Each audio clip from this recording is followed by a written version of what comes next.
What's up, everybody? Welcome to the Kim Congdon Takeover. I'm Kim Congdon, and I'm so excited about my guest. He's my uncle. He's the fucking man. You know him. It's Joey motherfucking Diaz. What's up, Kim? Hi. Thanks for calling in. It's good to see you. I've been trying to see you, talk to you.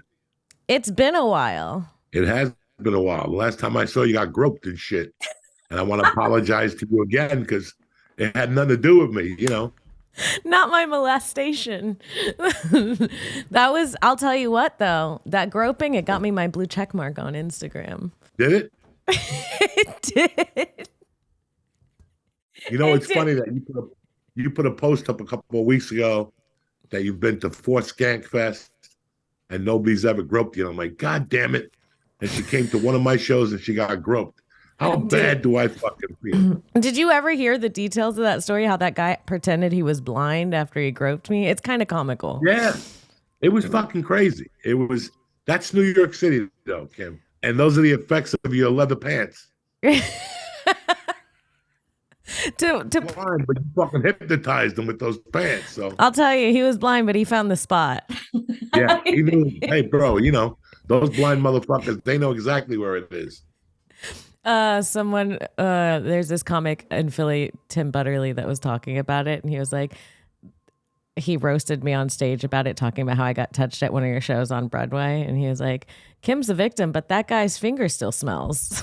It's like so mean. So now people are roasting me about my own touch. Sarah Weinschenk was there. She saw it happen. She tried to buy me, you know, those Disney balloons that are like clear with the lights in them that they give to little kids at Disney. She tried to buy me one of those after I got touched. And I was like, no, I'm good with the balloons. And now every time I see one, I think of it, it really does come back to you in a fucked up way. But I did kick that guy's ass. That was pretty awesome. You still training? I haven't trained in like 6 months, but I'm about to go back. How come?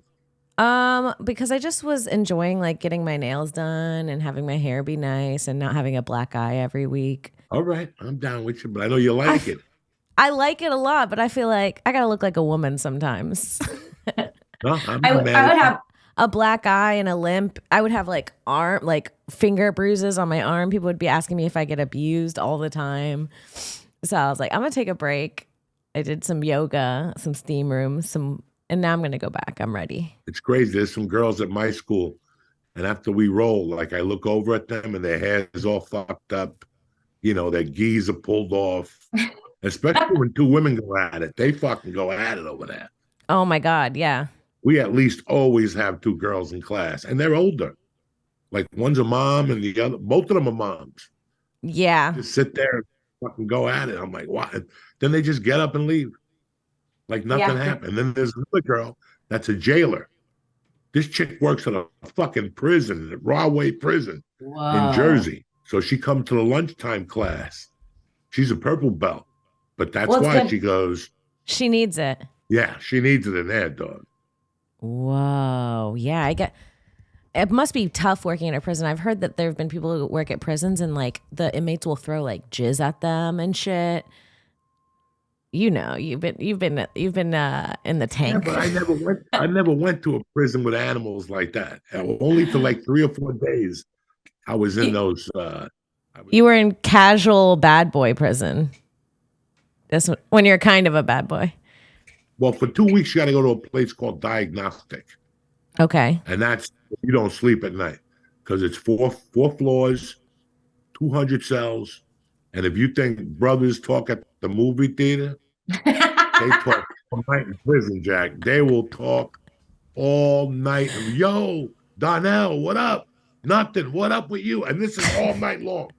And one guy's on the 4th floor and the other guy's on the 1st floor. So it's fucking hysterical. But no, the guards were cool. I never had a beef with any of them. No. I feel like I watch those prison shows and I always feel like I would do really well in a prison. I don't know why. I feel like every time I watch one of those shows, I feel like I would be a little bit happy in there. I was physically fucking scared before I went in.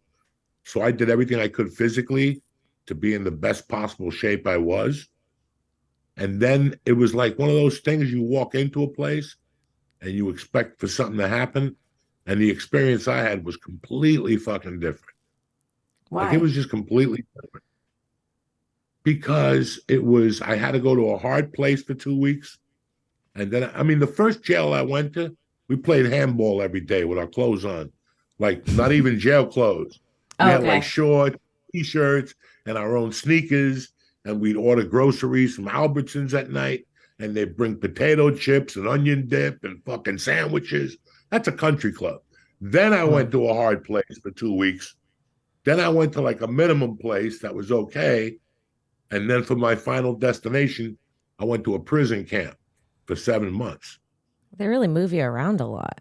Why? But the prison camp was the shit. I was bookmaking in there. I was doing what I thought was something else, but it was stand-up comedy. Wait, what's doing stand-up bookmaking, like taking bets on Monday Night Football and Sunday football. Oh, you were living. You were fucking bookmaking. You were doing stand-up. You were probably getting ripped. I was getting what? Ripped, doing push-ups, sit-ups. Ripped. I was getting some whiff. I worked in the kitchen, so I would have my days off on Monday and Tuesday, and I could have visitation on those days, so there'd be nobody else in there. And I'd have my girlfriend come in with no panties on and a skirt. And then I'd make her stand up like a monkey while she looked out to see if the guards were coming. No, you were just sneaking, eating puss. Yeah, and I was doing stabbing in there, everything, every Monday. No way. She would bring me food from the outside. Yeah. Yeah, she'd bring you food. Did you guys have sex? Yeah.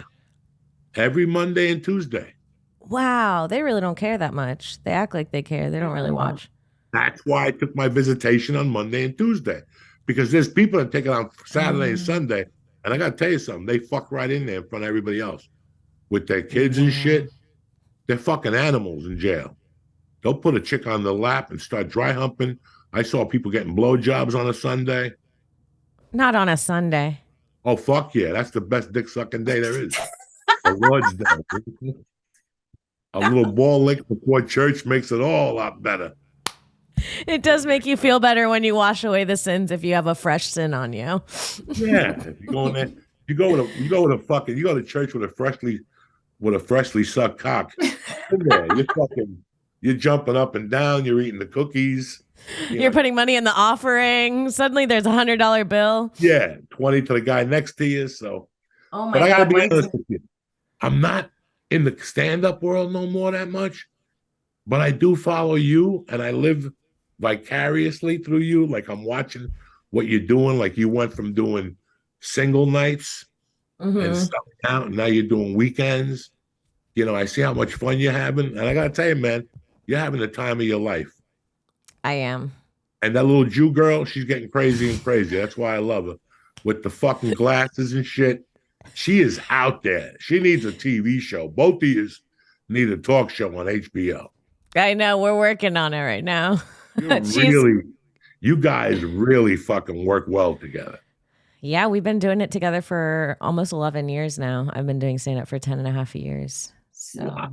And you've known her for those 11 years? I met her like the first week I started doing stand-up, and we were both doing the Kill Tony podcast, and we both became regulars on it. So we would do a new minute every week at the end of the show, and we did that for 2 years together, our first 2 years of stand-up pretty much. Yeah, so I've been around years. What do you feel like now? What do you feel like? Remember when you were doing comedy 5 years, and there's always that one stupid motherfucker that's like, so how long you been doing comedy? 5 years? And they're like, wait till you've been doing it for 10 years. And you're like, bitch, I'll be a lot better than you. And then you hit 10 years. Then you hit 10 years. I remember Mitzi Short told me once, she's like, wait till you start doing comedy past 20 years. That's when it really connects with you. Really? Like, can you imagine doing comedy 18 years? No, I can't. What the fuck? And then I hit 20 years and I was like, that's crazy. And then I hit 30 years. And that's when you know you got problems. And I know that like guys like D.L. Hughley, Joe Rogan, all those guys started before me. I was an MC when DL was already headlining. Wow. So, you know, it's really weird when you put it into years.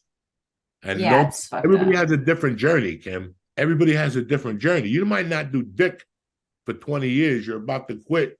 And all of a sudden, Steven Spielberg calls you for a 3-picture deal. You don't know. You don't fucking know. That's why we hang out like spiders.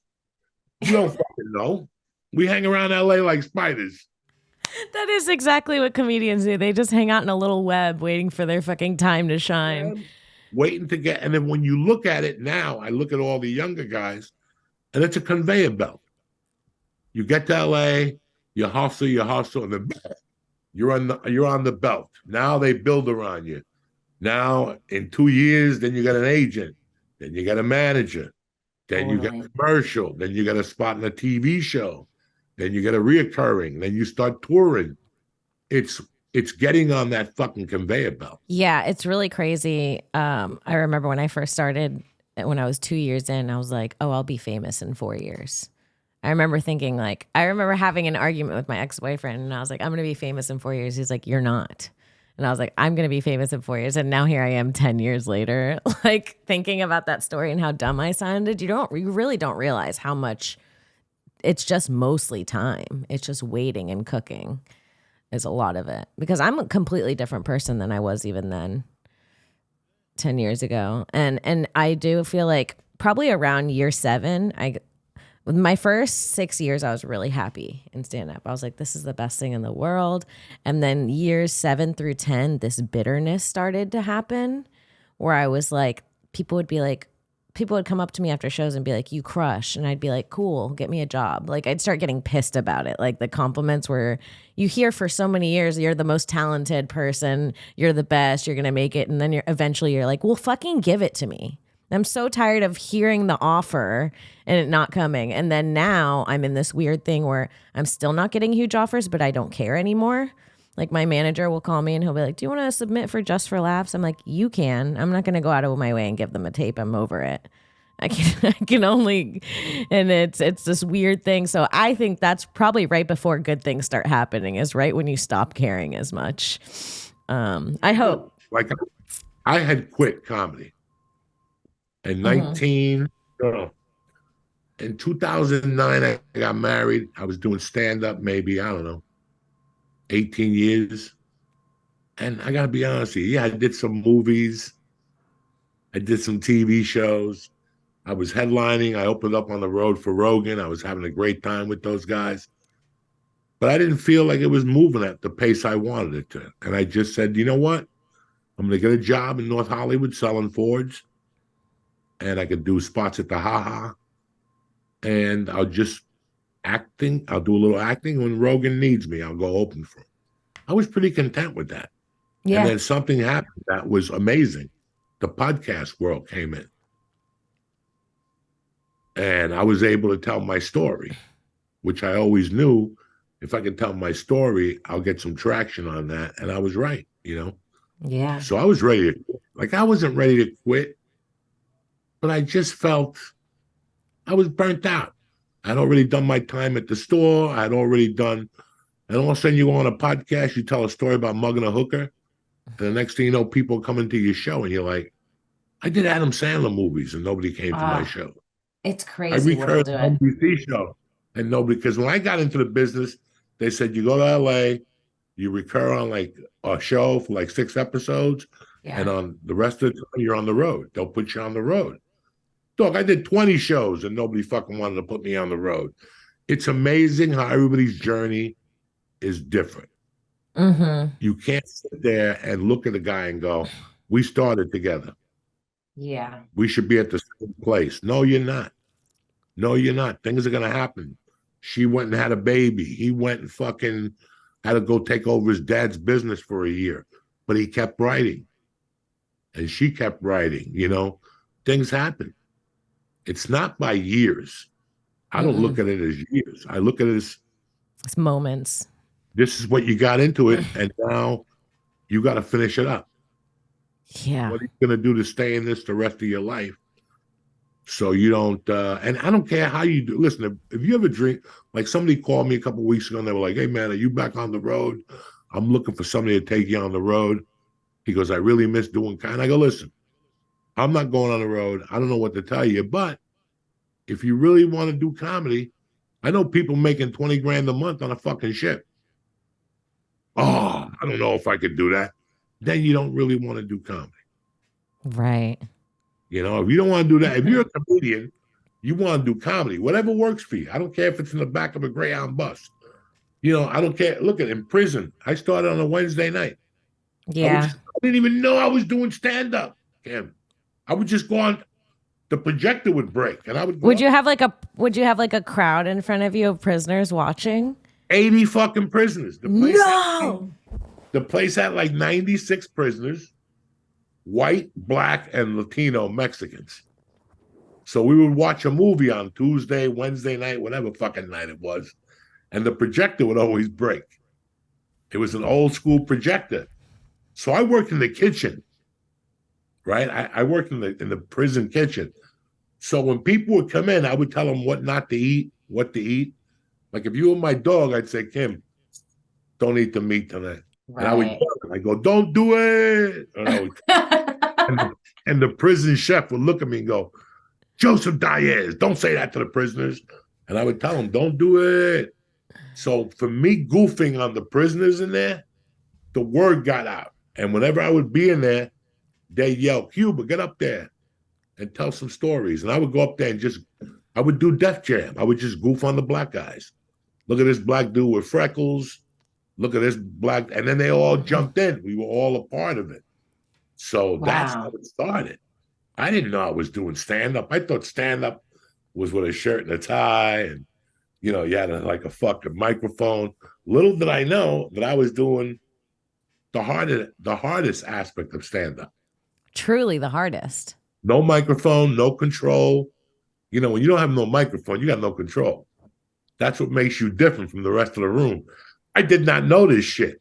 I was just green as fuck. And I was just, you know, these guys want me to go up there and crack some jokes. It's so bizarre when you're made to do something, how you just naturally do it.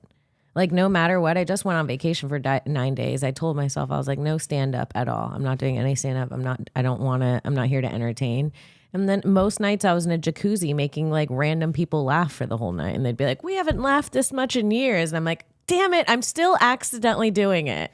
Even if I'm there and I'm trying not to. It's crazy that when you're obsessed with it, you have to do it. I told you, if you want a room in Hawaii, let me know. I'll make a call for you. I know like 3 people who do comedy in Hawaii. Oh my God, I just went to Hawaii and it changed my life. I almost didn't come back. I almost got myself pregnant by a local and stayed there forever. I was close. I was close to giving it all up. There was a 76 gas station in Kauai that was hiring cashiers, and I legitimately took a picture of the thing because I was like, maybe I'll just never leave. It's so crazy, the thoughts we get in our mind. We're so free as comedians. I remember going to any town. Like I'm the type of guy, if I go to Houston, Saturday, I'm moving there. Me too. I'm moving there. I go to Houston, I'm moving there. Me too. I come home and I'm like, what the fuck? Am I retarded? I do the same thing. I go to New Mexico, I'm moving there. Same. You know, when I did the longest yard, I did it in Santa Fe, New Mexico, which is fucking beautiful. There's no way I could have afforded to rent down there. No, we're impulsive. Nah, the whole time I'm down there, I'm like, oh, I'm going to move down here. Fuck Hollywood. I'm going to come down here. But, you know, once you get home on Monday, you're like, I can't fucking move right now. I'm tired. I got to go to my scene study class on Tuesday. Yeah. I can't. It's potluck night at the store. I can't go to Kauai. It's so fucking crazy, the barriers we give ourselves. Like, I just moved back here and people started inviting me to weddings. And I got to tell you something. I remember when I first got into comedy, like 3 years in, I flew myself back here for a friend's wedding. And they were snorting coke. You know, women were taking their tops off. Fun wedding. It was a crazy wedding. But the whole time I'm like, fuck, I wish I was in Denver doing stand-up. Like, this sucks. You know, and now I'm getting all these invites for weddings, and I'm like, I'm not a wedding guy. And I'm not doing, like, I got to go to one on the 18th or something. I'm looking forward to that one. But besides that, like, I never went to a wedding for 30 fucking years. I never did half the things people did while I was doing stand-up. I feel like that too. Because I didn't want to fucking cry later on. I didn't want to cry, you know. when I lived back there, my first 10 years, a lot of comics would call me. How come I don't get a spot at the store? How come I'm not a regular at the store? How come I don't get this? How come I don't get that? And I tell them, listen, there's a gig. I'm one of those comics calling you. Yeah, there's a gig on Saturday. No, it wasn't you. There's a gig on Saturday night. Come by. And then I would call them Monday and go, you didn't come by. Well, my girlfriend's parents were in town. So I went out to dinner with them. Wait a second. You were just fucking calling me a week ago, complaining that you don't have spots. Now your girlfriend's fucking family comes in and you got to go eat dinner with them. What the fuck are you talking about? See, I didn't even think of that shit. Like in my world, I never thought about when you invited me to a party on Saturday nights, I automatically said no. I'm not going to make it because I'm doing stand-up. Well, you don't know that yet. Trust me.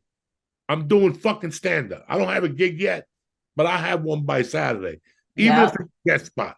So before I got to drop 100, come to your stupid party, talk to your mom, talk to your dad and a bunch of other ugly people, pass. I'd rather make $15, eat a bag of dicks, and eat some onion rings and go home. How's that for you?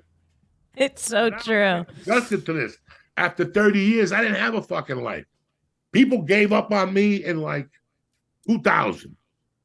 People just stopped asking me. I started comedy in 91. It took them like 9 years to really go, wow, this kid's fucking serious. I am fucking serious. When you do this, you got to be all the way in. Or I was in Hollywood for 23 years. I heard all the stories. I heard all the excuses. But then I see a girl like you at the store every night hustling a spot up at the fucking belly room. And then I see you running out of there and you're headed somewhere else to do a spot. But then there's 10 people that'll tell you they can't. When I was in LA, there were these, they started this thing against the store that women weren't getting love at the store. Listen, I was at the store for 20-something years and Mitzi Shore was the fucking queen of women. That's what, that's what she did in there. But people were telling me that they had to go to New York on the weekends to get a spot. Really? You mean to tell me you live in LA, but you go to New York on the weekends to get a spot because they won't give you one? You're fucking full of shit. First of all, if you can fly to New York as a new comic for casual weekends, you're already doing better. You're doing fine. You're already not struggling like a comedian struggles. I couldn't afford a fucking plane ticket until 4 years ago. So there was no flying to New York on the weekends. And it's true. It's like when it comes to stand up, it's so unsaturated for women. There's so much room, especially with like all the shit about like women needing equality and the feminism thing that happened. I was like, it's even bigger opportunity for you to show up to a club and be like, I need a spot. Like there's room. I mean, I'm just speaking for myself. I truly have never really had trouble. For me, I went to as many as I could. Like you said, if I didn't get up at the store, I was gone in 10 minutes. And I was going to Santa Monica and I was going to the open mics. I was at fucking Marty's paying $5 a day. And he would have it was his home attached. Do you remember Marty's, the open mic? Yeah, it was $5. You'd go in and you could stay all day. And he'd have 3 different rooms. And it was just like comedians watching each other, like 3 comics in a chair waiting for their turn to get up, and you'd go to those different rooms and perform for 2, 3, sometimes no people, just into a mic. When you think of the things you did in the beginning and you tell people, they don't believe you. Like they're like, what? Well, you did what? I remember doing comedy 2 years, Kim, and coming back here broke, like fucking. I was maybe doing comedy 3 years. I had fucked up my job in Boulder.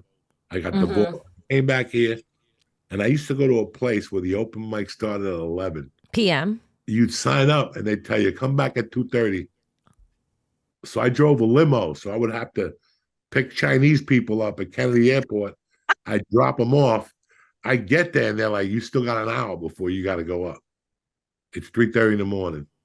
No way. 6 drunk people there. I can't tell you, all right, maybe twice I was on stage, and I saw a hooker giving a guy a hand job under the table. It was called Ye Old Triple In.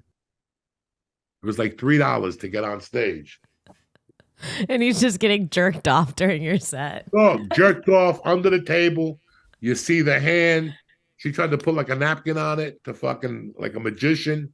I saw the napkin going up and down like a little ghost. No, it sucks. Yeah, dude, the shit that I've done to do stand up, even during COVID, I was in a fucking window at this. You couldn't keep comics out of stand up. They were doing Zoom shows. I mean, the way that like if you're a comedian and you want to do it, you have to do it. You have to do it. You have to. There's no other choice. I would love nothing more in this world than to quit right now, go find a husband, go get pregnant, just kind of fucking wash the dishes and do laundry. That sounds great. But then when I go and do that the whole time, like during COVID, I met a guy and I was like, maybe I'll just like, we talked about getting married and stuff. And I was really into him. He was really sweet. And then the second that they were like, we're doing window spots at the store, I was like, I remember the day I got the text, I like looked at him and I was like, oh, I have to leave. Like there was no question about it. And it's crazy how, I mean, you really can't not do it once you start it and you're into it. I remember one time I got shit on this Facebook group. I was like in this like females of comedy Facebook group that I had to leave because it became obnoxious.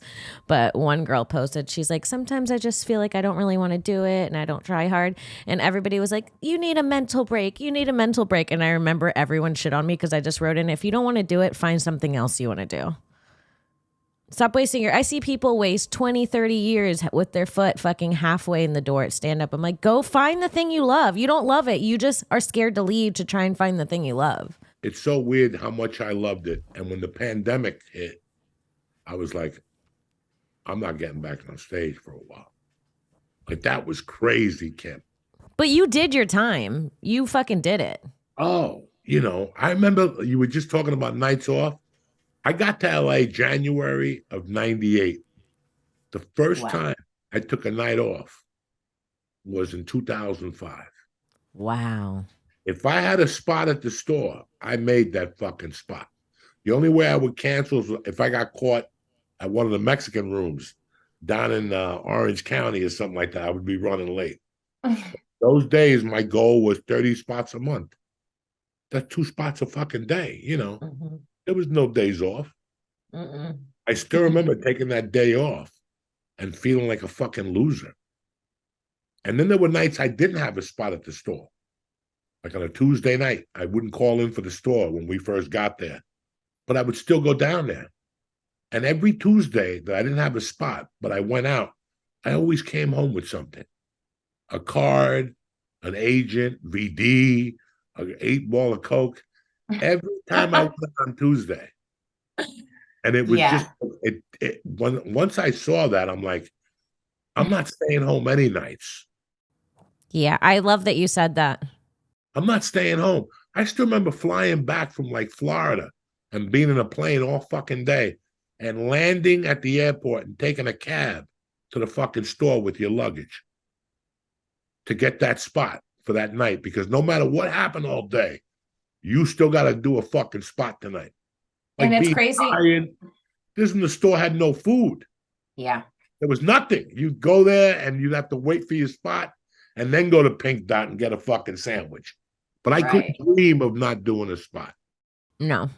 And it doesn't even matter what's going on. I could be having the worst day. I could have just flown a red eye and been so tired. And the whole day I'm going, oh, I got a spot. I can't believe I have to go to the spot. And the second I get there, it's like you get the energy back. You feel good. Your friends are out. You're smoking a joint. You're hanging out with the funniest. I mean, to be blessed to hang out with the funniest people in the world, I think about it all the time. Like last night, do you know Lucas Hurl? He's a bartender at the Comedy Store. I'm driving home 2 a.m. last night. I pull up to a red light. I see him. I roll down my window. I waved to him. He's like, what's up? He's like, you coming to the store for Halloween tomorrow? I go, yeah. And I go, what are you going to be for Halloween? He goes, I'm thinking, I forgot what he said. He said, I'm thinking either Hulk Hogan or Gambit. Am I right when I say that character? Gambit. And I go, oh, okay. Well, and I made a joke. I go, if you're the Hulk, you have to say the N word. And right when the light hits screen, he goes, I'll probably say it if I'm Gambit too. And he just takes off. And I'm like, comedians are just so funny. That would never, I go to my small town, I have a conversation and I'm like, it's weird how you get trauma bonded with comedians. If I go to a different town, I'm around what I call civilians, regular people who aren't comics for a long time, and I see a comic, even if we're not close friends, it's like we're like we attach right then. It's me and that comic hanging out for the rest of the night. It doesn't matter if we've never hung out before, because it is like a crazy bond and understanding of the lifestyle. It's very weird. Not even the lifestyle. I got to tell you what I encountered when I came on here. And I'm really embarrassed about this, but some people understand. Some people go, Joey's a dickhead. After about being here 9 months, I had a hard time talking to civilians, especially if they told me a story. They're so long. And one day I came home and I'm like, I don't know what's bothering me. I wouldn't tell my wife. And I'm like, you know what it is? Comics have timing. They know when to edit. When you're around people who don't know how to edit and don't have timing, it's brutal. It sucks. I miss the people more than California. Because when I came here, I had to get to know people all over again, like civilians. And I didn't mind. I love them. I'd rather be around them than some of the creeps we're around in California. Because at least I know where I stand with these people. But it was so hard sometimes talking to them because they wouldn't edit. They just don't know. A lot of the times they'll start telling a story, and in the beginning of the story, I know the end of the story already. Like I already know the fucking story from the first 2 words you said, but they go into all the details and like all the things that matter, and then they're shifting off to the side, and I want to be like, this is what I do. This is a good. If you get impatient with people and you hate listening to their stories and you already at the ending, this is what I do. They start telling me a story, so then I go and I'll go, let me guess, and I'll just say the end. And sometimes it helps. I go, let me guess, she went to the store and you caught her, and she'll be like, yes. And if you're lucky, they'll leave it there. But some people go back and they're like, yeah, I went to the store. And I'm like, no, she's going back. It's tough listening to a story when you're hanging around with people that can really cut the fat out of one and tell the best parts. Crazy. I never thought I would say those things. Somebody said it to me once, and I'm like, this dude's fucking retarded. He's been in Hollywood too long. And then when I got here, I was having my brother won't shut the fuck up. Like I have my sister's the same way. You about shit that you're like, I didn't even ask you about this. What makes you think I give a fuck about the real estate value of that house? If I get in a car with my brother, all of a sudden he's a realtor. Meanwhile, he's a fucking framer. But he'll start telling me, you see that house there? It's worth $3.8 million. You see that? Like, cool. And you're like, dog, do I look like a fucking realtor to you? Then what do I give a fuck? I go, why do you know? Why do you know? It drives me crazy. But then you ask him, when is his job going to get delivered? And he goes, I don't know. I got to look. What do you mean you got to fucking look? No. So you know what that fucking house down the corner is worth. But you don't know when the framework has to get fucking delivered. No, it does it makes you kind of an asshole, makes you a little bit more impatient with the world, because then you start realizing like how fucking quick time's going, and someone's telling you this long story and you're like, God damn it, I only have like 50 more years on this earth. I cannot spend another even 4 minutes finishing this fucking time. Is money for me now. I'm like, I feel guilty at a red light. Like if I'm just sitting at a fucking red light, I'm getting old, all right? These motherfuckers that stop at a yellow, get the fuck out of the way. I'm going. Go! I'm dying soon. I'm 60. Where the fuck you think I got time to go? Yeah, it's just an hour drive. An hour. That's 2 hours. That's 2 hours less of my fucking time that I got with my water or anything else. When you're 60, 2 hours is a week and a half. A fucking week and a half. Yeah. I love my jiu-jitsu school. I fucking love it. It's Hollis Gracie. I fucking love it in Old Bridge. The lunch. I know what you're about to say. Okay. There's a bunch of Hollis Gracie schools here. They don't understand. I won't drive a half hour to go do jiu-jitsu. Like I go to Hollis. It's 14 minutes away, but he's got 3 schools, 20 minutes from me at each direction. And I'd rather just go to I don't know. Yeah, it's time. I don't have 20 minutes. That's 14 minutes I save if I don't go to your fucking jiu-jitsu school. Yes. You do the same. Dude, so at one point I stopped going to jujitsu classes and just started going to the rolling afterwards because I was like, I don't have time for the instruction. I was like, I also don't learn that way. If I'm watching someone slowly do something, I'm like, show me quick or I won't pick it up. The whole time I'll be like angry about waiting, so I can't even focus. It does. I don't know why it causes almost a rage inside of me. My sister came out of the room the other day. She's playing video games. She's like, "Oh yeah, I was in the game with this guy, and he pulled out the thing, and I shot him 3 times, then I reloaded, shot him in the head, and he's talking shit the whole time. I just love making these guys mad." I'm like, the last sentence would have been great. Like just the last sentence would have told me that whole story. I was playing video games. I shot him. Love making these guys mad. I'm like, I don't need the amount of rounds, how big they were, what gun you used. I'm trying to work on my daughter now because she's a little on the chatty side.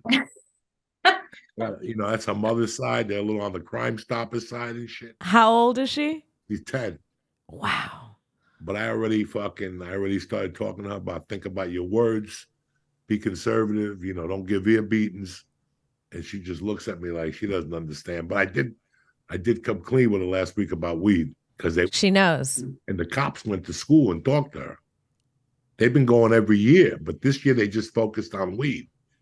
So why? A couple things, she was noticing things around the house. I don't smoke in the house, but she could smell the bud.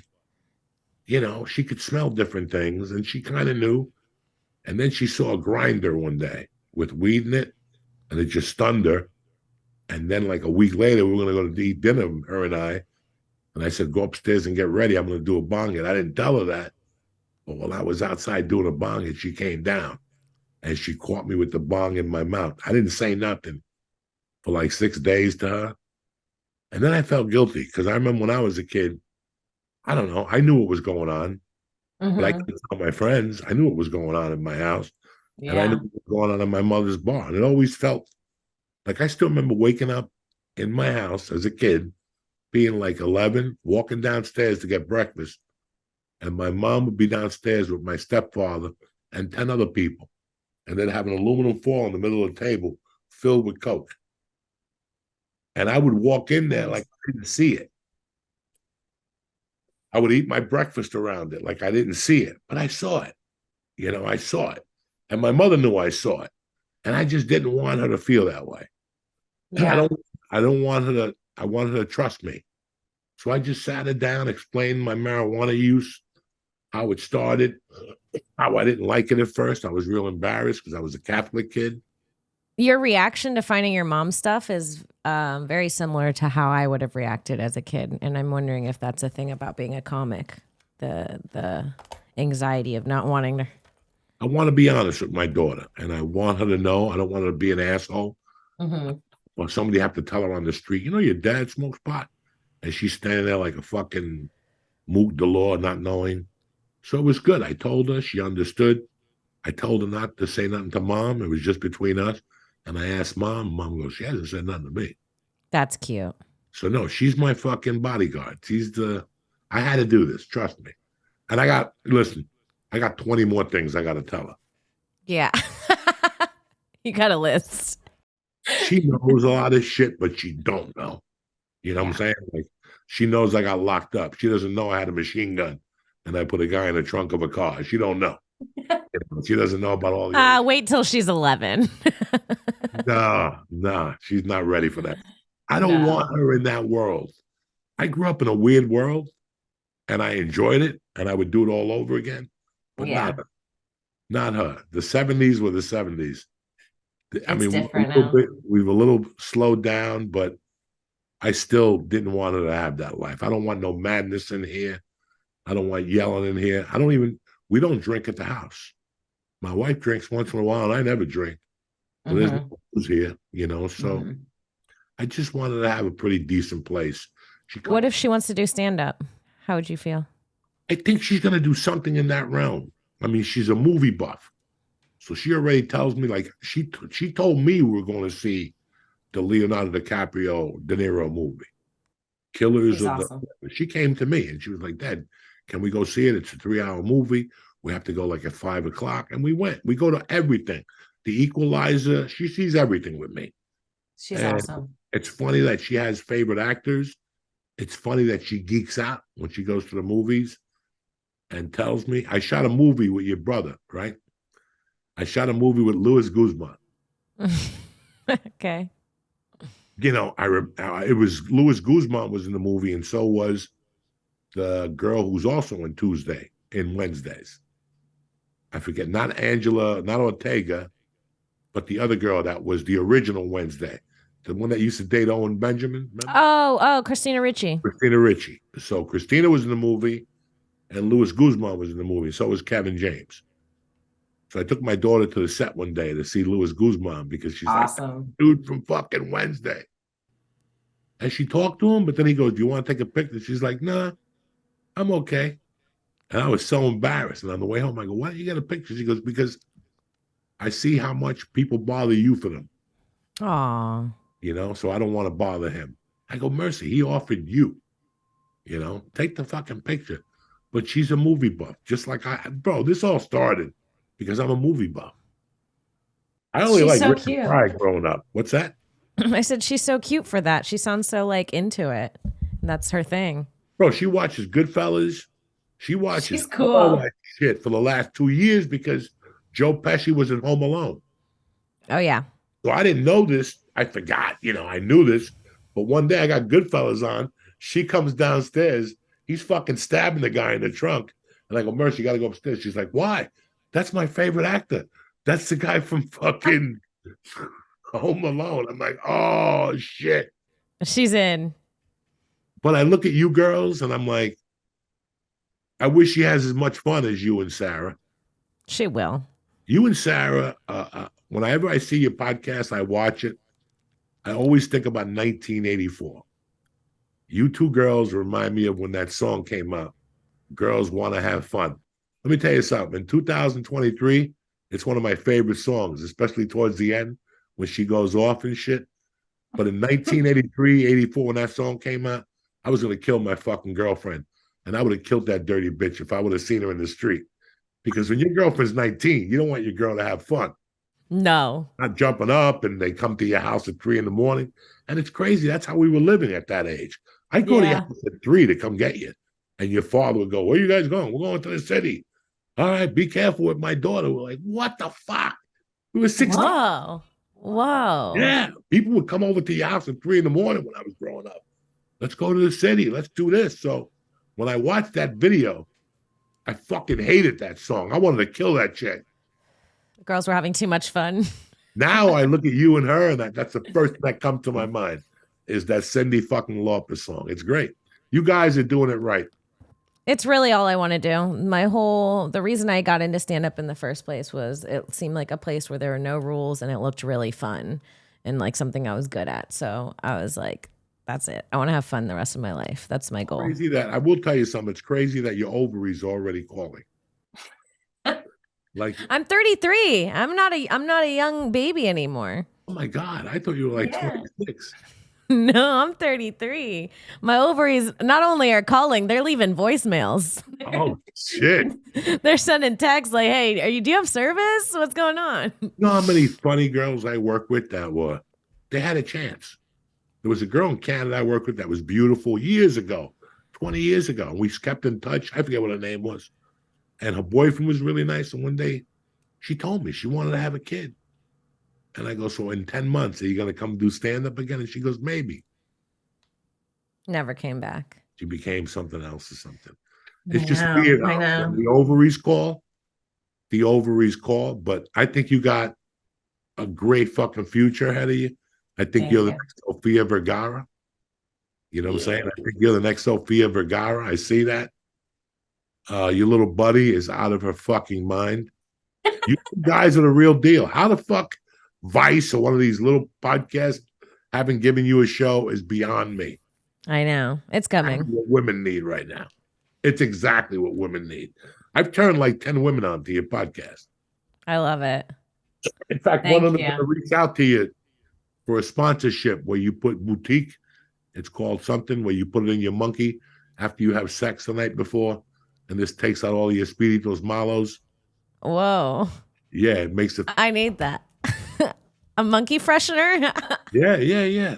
I always ask her, if I stick it in my mouth and go down on you and spit the little pill in and out of your monkey, does it work the same? She's a sweetheart. She's like, Joey, you're so crazy. You cannot do that. But it's a good product. I know other women that use it and they always talk about it around me.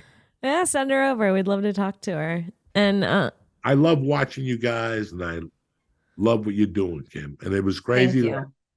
I've known you since 2014, right? yeah. No, even 2013, 2014. Yeah. That's when I went back to the store, and Yeah. you were just a young girl. The one day I get there and you're yelling at somebody on the street, hilarious. That was Annie Letterman. Were you yelling at Annie? Yes. No, one day I got there and somebody had said something to you. Oh, you got there the day the guy threw the drink at me on stage. Not on stage. It happened on the street. Oh.